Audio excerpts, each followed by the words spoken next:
Calvin Washington was 41 years old, a master electrician and small business owner who had spent 19 years developing the specific, patient expertise of a man who understood that most problems with electrical systems were not the fault of the wire, but of whoever had made assumptions about it without checking. He kept a voltage tester in his left breast pocket and a folding knife in his right, and had carried both for 11 years. He drove a white work van with Washington Electric on the side and a dent in the rear panel from a parking deck pillar he had hit in 2019 and simply stopped thinking about. He was in the ICU at Mercy General on a Tuesday evening when he made the decision. The accident had been real, a T-bone intersection collision at 40 miles per hour. The other driver running a red light.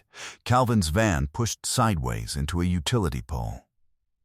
He had a hairline fracture in 2 ribs, a significant contusion on his left temple, and a concussion that the attending neurologist had described as moderate and expected to resolve within a few weeks. He had been unconscious for 40 minutes at the scene. He had been evaluated in the ER for 3 hours. He was now in an ICU bay, semi-private, one curtain between him and the next patient. His wife, Dana, had arrived at 11:43 at night after the nurse had called her. She had been at the hospital for 4 minutes before she stepped into the corridor and made a phone call. The curtain was not entirely closed. Calvin could hear her voice, low, tense, with a specific undertone of someone delivering information they are not comfortable delivering in a hospital corridor. She said his name. She said accident. She said they don't know yet about the brain. She said, "This is our chance." He lay in the ICU bay and looked at the ceiling and did not move. He had been awake since the ER. He had not told anyone. She had no idea what she had just said to someone who heard everything. Before we jump into the story, comment where in the world you are watching from and subscribe, because tomorrow's story is one you need to hear. The ICU had the particular quality of a place that operated at its own pace, slow, precise, indifferent to the hour. Monitors beeped in steady, overlapping rhythms. Nurses moved with the economy of people who had learned to conserve everything that could be conserved. The curtain between Calvin's bay and the next was a thin pale blue, and when it moved without sound, which meant he had been aware of every movement since they brought him up from the ER. He had been aware of a great deal. The attending neurologist had come in at 9:47. She had asked him standard orientation questions: his name, the date, whether he knew where he was. He had answered them correctly. She had noted them in the chart. She had said the next several hours would tell them more about the concussion's extent and that cognitive symptoms could emerge gradually. She had said he should rest. He had rested. He had also thought. He had thought about the past 14 months. He had thought about the things he had noticed and filed, and not yet decided what to do about. He had thought about the joint account balance he had checked 2 weeks prior and found $18,400 lighter than it should have been. He had thought about the phone call she had taken in the car 2 Saturdays ago and ended abruptly when she realized he could hear the road noise changing and understood he was getting closer. He had thought about all of these things in the 2 hours between the neurologist leaving and Dana arriving, and he had made a decision. He had already been keeping a log, not a physical one, a mental one, the kind that a man keeps when he has noticed enough that he is paying attention, but has not yet decided what to do with the attention. He needed time to convert the mental log into something that held. He needed access to information that he could not access while Dana believed he was watching. He needed her to believe he was not watching. He decided, lying in the ICU bay, to give her that belief. When Dana came in at 11:47, she stood at the side of his bed and took his hand. He looked at her with the specific, unfocused quality of a man whose brain was not yet connecting all its signals. a look he had seen on patients in waiting rooms, on people in the first minutes after serious news, the look of someone present, but not assembled. He had worked in enough commercial buildings to know what improperly functioning systems looked like. He had decided to perform one. She said, "Cal, it's me." He looked at her. He did not say her name. He let his eyes do the thing that eyes do when a person is trying to locate something they can almost reach, the specific effort of recognition without a rival. She squeezed his hand. Her face arranged itself into concern. He noted the arrangement. It was precise and controlled, the way a face looks when concern is the correct expression and the person wearing it knows it is correct. "The doctor said you might be confused," she said. "It's okay. You just rest." He let his eyes drift. He breathed evenly. She sat in the chair beside the bed. After a few minutes, she stood. She said she was going to get coffee. She went into the corridor. He heard every word of the second call she made from the corridor. This one was longer. She described the injury. She described what the neurologist had said about cognitive symptoms emerging gradually. She described the timeline she was now considering. The phrase she used was window of vulnerability. She said, "If he doesn't come back to himself fully, that changes everything about the account structure." She said, "I need you to call Douglas in the morning." He looked at the ceiling. He memorized the phrase window of vulnerability. He memorized the name Douglas. He did not move. He breathed evenly. The monitor beside him continued its steady rhythm. He had 19 years of experience diagnosing systems by what they did when they thought no one was watching. He was watching. He would mark that Tuesday night as the first night of the education he had not known he needed. Calvin had come to electrical work at 22 through an uncle's apprenticeship program, and had stayed because the work made sense to him in the way that not many things had during his early adult years.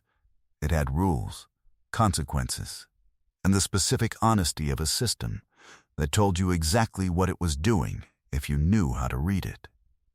He had his journeyman's card at 26, his master's license at 29, had started Washington Electric at 33 with one van and an employee roster of himself and a part-time helper he later brought on full-time. He drove the dented van because replacing the panel was not the priority, and the van ran correctly, and he had work to do. He kept the voltage tester in his breast pocket because a man who reached into a live panel without testing it first was a man who did not understand what he was dealing with. And Calvin had spent 19 years understanding what he was dealing with before he touched anything. He had married Dana at 37. She worked in financial planning, not a large firm.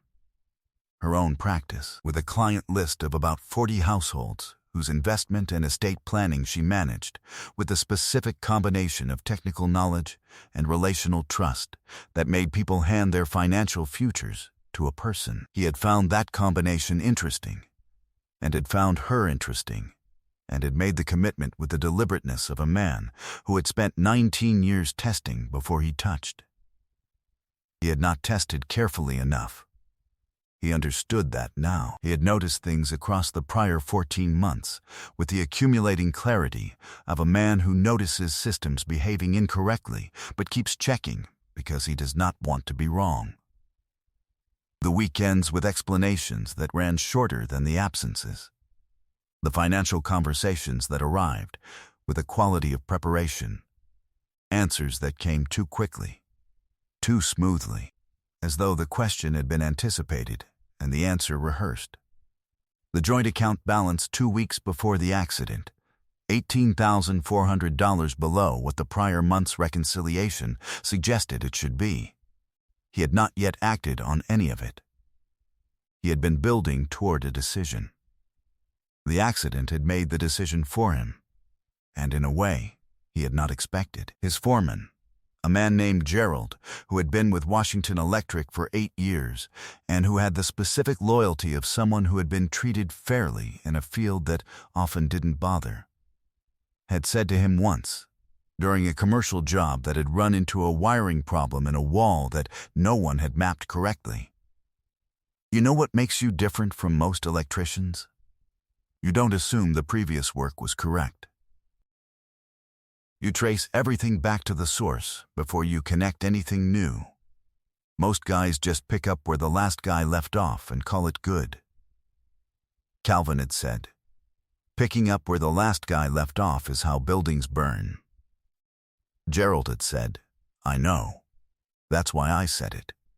That was what Dana had not understood. She had made a phone call in a hospital corridor outside a room where a man with a moderate concussion was lying in a bed. She had made a second call from the same corridor 30 minutes later. She had assumed the room contained a man who was not fully assembled. She had been wrong about the assembly.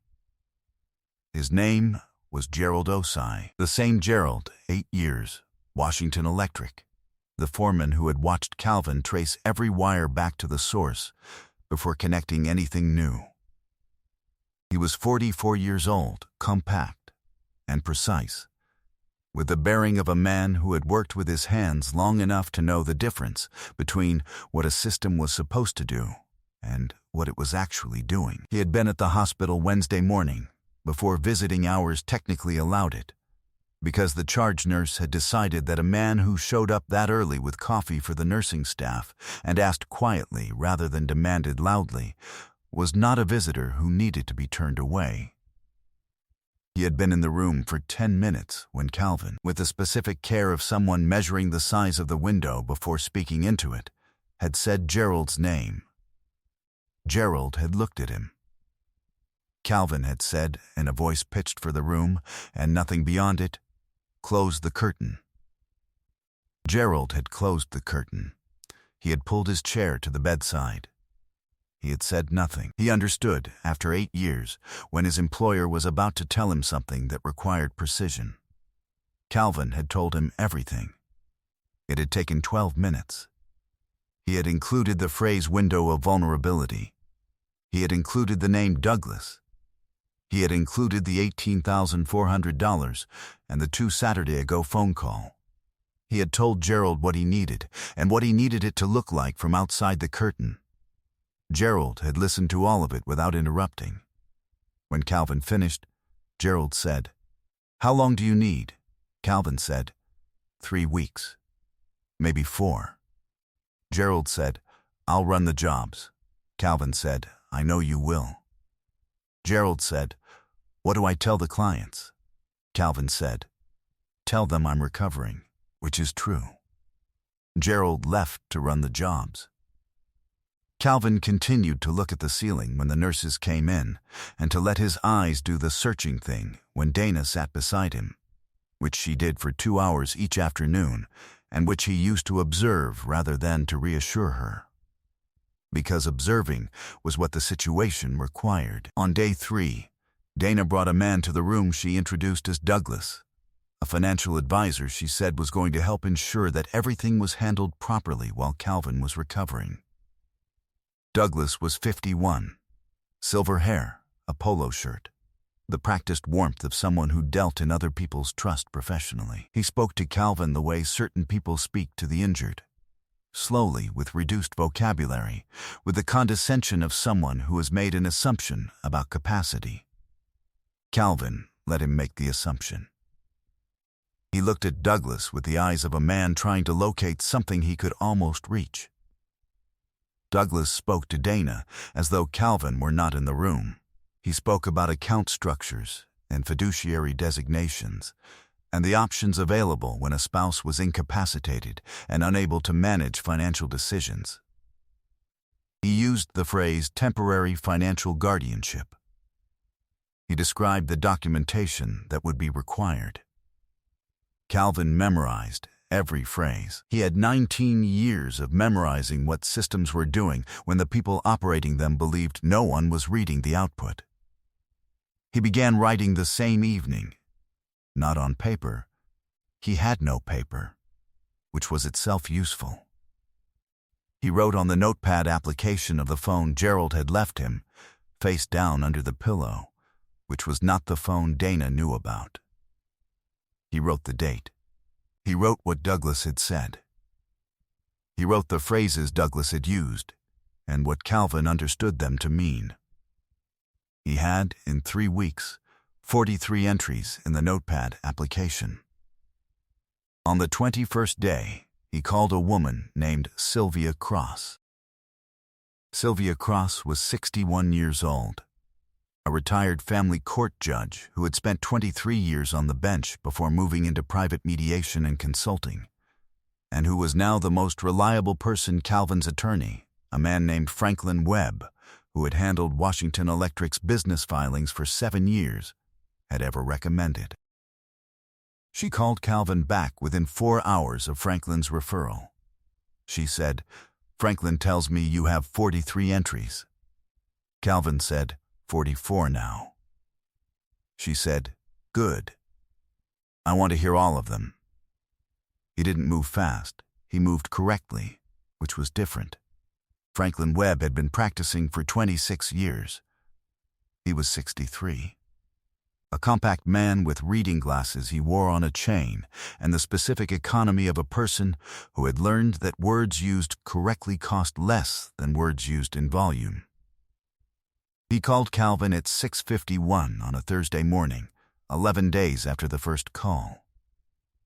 "I've reviewed the notepad entries," he said. "I've reviewed the joint account records Gerald pulled. I've reviewed what Gerald has been documenting on his own. He told you, I assume." "He told me," Calvin said. Gerald had been keeping his own record from the outside, noting when Douglas's car appeared in the business lot, which it had on 2 occasions over 3 weeks. Apparently to discuss the financial advisory situation with Dana in a setting she believed was not connected to Calvin. Gerald had the plate number and the times. He had sent them to Franklin without being asked. Franklin continued. "The $18,400 in the joint account, the forensic accountant I engaged traced it to a personal account in Dana's name. The same account received 2 prior transfers in the preceding 8 months. Total moved, $31,700. Calvin said nothing for a moment. He thought about the voltage tester in his breast pocket, the one he had carried for 11 years. The one that told him what was actually running through a wire before he committed to the connection. He had been running his readings for 3 weeks. He had 31,700 reasons to be glad he had. "There's a second layer," Franklin said. "Douglas is not an independent financial advisor. His practice is registered, but 3 of his 5 named clients have, in the prior 2 years, been parties to divorce proceedings in this county. In 2 of those cases, he was retained at the request of the non-injured spouse during a period of the other spouse's medical recovery. The pattern is documented." Calvin said, "He does this professionally." "It appears so," Franklin said. Whether he understood that what he was advising Donna to do would constitute financial exploitation of an incapacitated person is a question for a different proceeding. What I can tell you is that his presence in your room on day 3, coaching Donna on account restructuring options while you were ostensibly unable to consent, is documented in your notepad entries with timestamps, in Gerald's exterior record, and on the hospital's visitor log. Calvin looked at the ceiling of the room that was not the ICU anymore. He had been moved to a standard room on day 8, which had given him a window, a door, and a privacy he used carefully. He thought about the sequence, the way you do not connect anything new until you have traced the current back to its source. "What do I do now?" he said. Franklin said, "You recover. Visibly, tomorrow you tell the neurologist you feel you've turned a corner. Day after tomorrow, you improve enough that the attending considers discharge. 4 days from now, you go home. And 10 days from now, You and I sit down with Sylvia, and we walk Dana and Douglas into a room where everything that has been documented is on the table. Calvin said, and the performance ends. Franklin said, the performance ends. Calvin said, good. I'm tired of it. Franklin said, I know. That's how I know you were ready. Douglas arrived 2 days before Calvin's discharge to discuss the temporary financial guardianship documentation he had prepared. Calvin sat up in the bed and looked at Douglas with clear, focused eyes and said, I think I'm starting to remember things. Douglas's expression did not change on the surface. Beneath the surface, something recalibrated. Calvin could see the recalibration. He had 19 years of reading systems under load. He said nothing else about it. He let Douglas finish his visit. He said he was tired. He said he would see Douglas soon. Douglas left. Calvin picked up the phone from under the pillow. He made the 46th entry. Calvin arrived at Franklin Webb's conference room 25 minutes early. He had not been in a conference room for 6 weeks, and the familiar quality of a long table and neutral walls and chairs arranged for a proceeding that was about to happen settled something in him that had been held at a particular tension for 3 weeks. Franklin arrived, then Sylvia Cross, who was compact and straight-backed with silver hair cut close and reading glasses on a plain chain, and who had brought a bound summary document she set at her place without comment.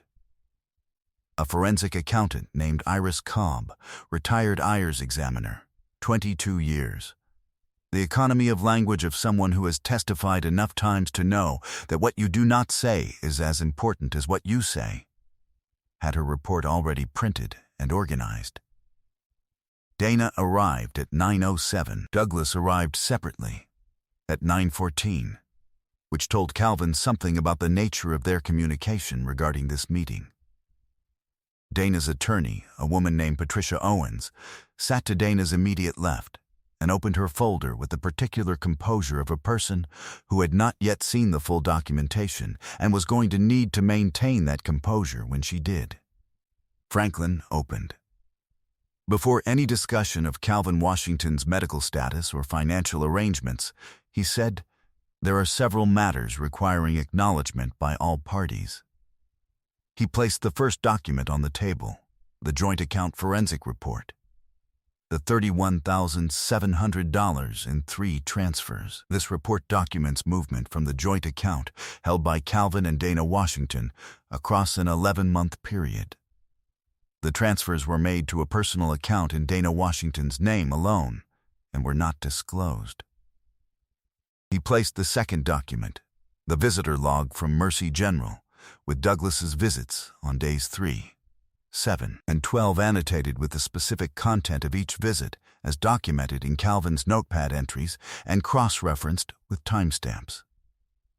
He placed the third document, a printed compilation of the 46 notepad entries with the phone's embedded metadata showing each entry's time and date.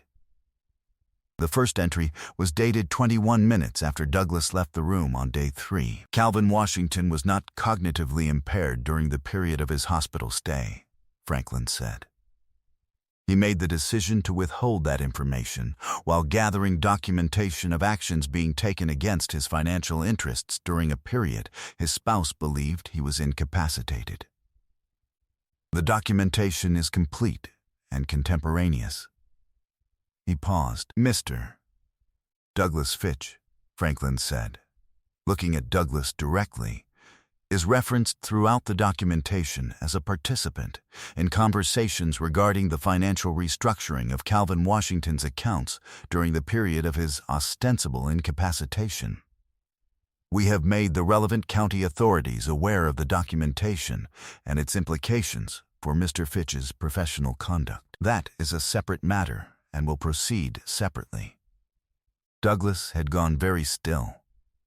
The stillness of a man who understands that the room he walked into is not the room he thought he was walking into. Dana was looking at the notepad entries. She was reading. Her expression had the quality of a person reading something that reveals, in their own words and in documented sequence, the shape of a plan they had believed was invisible. The room was very quiet, not the polite quiet of a formal proceeding, the specific quiet of a room in which the gap between what people believed and what was actually true has just been closed completely. Sylvia Cross said, "We'll allow time for your attorneys to confer." Calvin stood. He set the voltage tester from his breast pocket on the table in front of him, not dramatically, just the way a man sets something down when he no longer needs to carry it. He looked at it for a moment. He buttoned his jacket. He shook Iris's hand. He shook Sylvia's hand. He looked at Franklin and nodded once. He walked toward the door. He stopped. He turned back. He looked at Dana, only at her, and said it the way he said the things that needed to be said on a job site when the system had been misread, plainly, without heat, with the specific clarity of someone who has traced the wire all the way back to the source. "You called it a window of vulnerability," he said. "You were right about the window. You were wrong about who was vulnerable." He walked out without looking back. It did not happen all at once. The forensic accounting settlement was finalized in 8 weeks. The $31,700 was returned to the joint estate before division.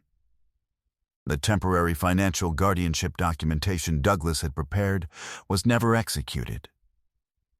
The proceeding that addressed his professional conduct took longer than the divorce itself and resulted in a suspension of his registration, which was its own reckoning and not Calvin's to manage.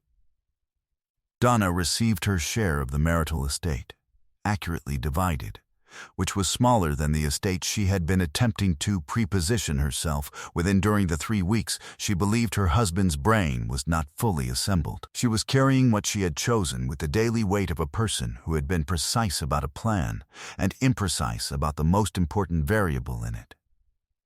Calvin came home to the house on Dunmore Avenue, which was his in the settlement, and spent the first 2 weeks of his return doing the things the house needed. The weather stripping on the side door, the bathroom fan that had been running loud for 6 months, the outdoor outlet that had been tripping its breakers since the fall. He had the parts. He had the tools. He did the work in the order the work required. Gerald ran Washington Electric through the divorce proceedings without a single client call going unreturned and without a single job running over its timeline. Calvin gave him a raise and a profit-sharing agreement in September. Gerald had said, "You don't have to do that." Calvin had said, "I know, that's why I'm doing it." He answered every call the same day. He gave accurate timelines. He kept the voltage tester in his breast pocket, the same one he had set on the table and picked back up on the way out of the conference room. He drove the dented van. He had not fixed the panel. The van ran correctly. He had work to do. On a cold February morning, 7 months after the Tuesday night in the Ikkyo, Calvin sat in the cab of the white van in the parking lot of a commercial job he was starting that day. A new client. A warehouse facility in the industrial district. A 3-week scope he had estimated correctly and had scheduled correctly and would finish correctly because that was how he worked.